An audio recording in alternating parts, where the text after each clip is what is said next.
Warum der König? Pourquoi le roi?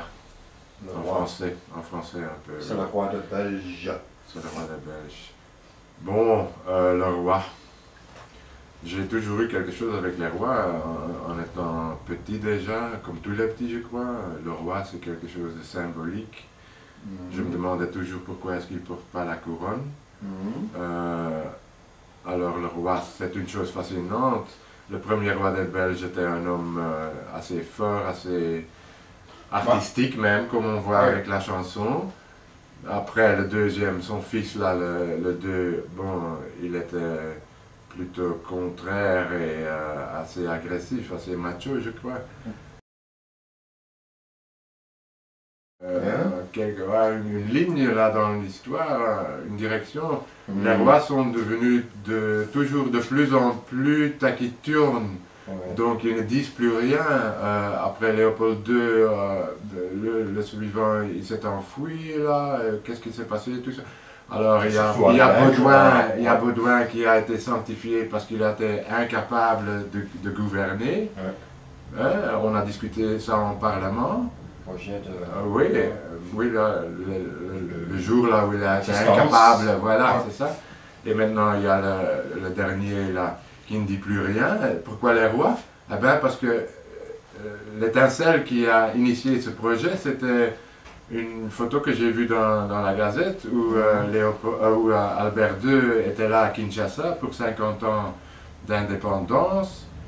Et tout le brol qu'on a laissé là-bas, il est là, il est avec en face de lui des mestises et des enfants. Si vous connaissez cette histoire-là, l'histoire des mestises dans les années 1900 jusqu'aux années de l'indépendance, c'est terrible. Il est là et il ne dit plus rien. C'est plus un roi alors. C'est le concret plastique. Ben non, un vrai roi, il serait là comme un élément très fort, très strong dans la sculpture sociale, mais ça ne se passe plus. Il est taciturne, tout à fait. On n'ose plus rien. Pourquoi est-ce qu'on n'ose pas dire aux Congolais, cher ami, j'ai laissé, comment dire, quelqu'un, enfin non, que on reprend.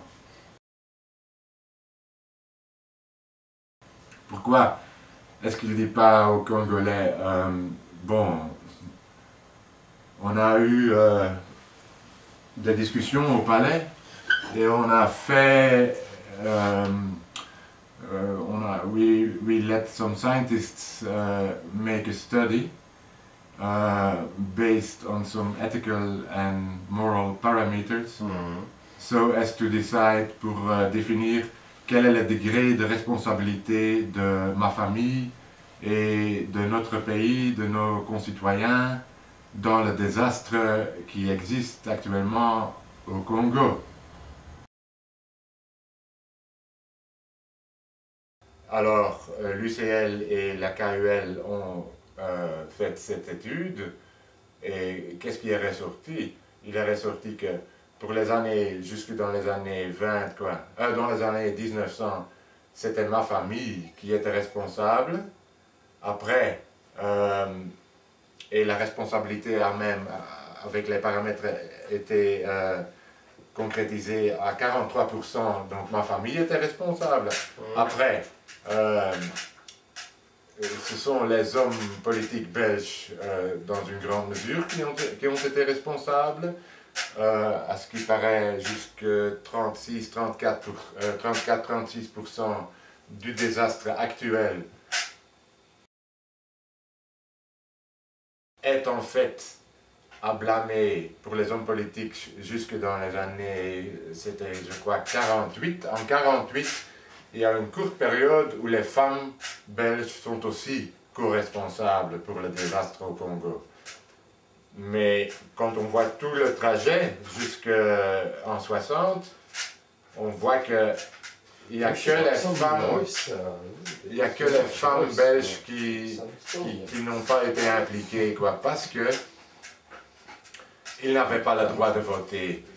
il n'était pas représenté dans la démocratie parlementaire. Hein? Oh, zo de eerste keer.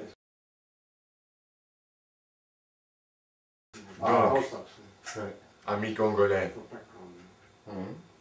on a essayé de faire des choses, mais ça n'a pas marché comme on a voulu. L'Estonie. Et nous restons là avec un double sentiment.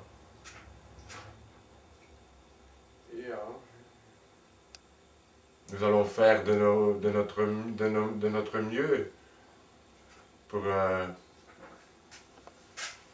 restaurer, réparer un peu les dégâts qu'on a laissés. Ça serait un roi qui dirait encore quelque chose. Ce serait bien pour lui, tactiquement, parce qu'il aura à nouveau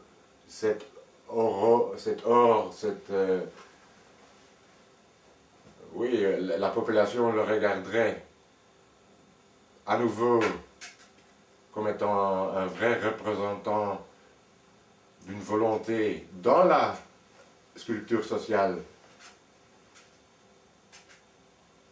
Alors j'ai oublié ce que je voulais dire, mais bon, Enfin, on s'amuse, oui, c'est ça, c'est déjà assez. Je suis tout à fait content que ce projet Léopold soit partie de ma vie. Je vous remercie. Dada. Merci à vous.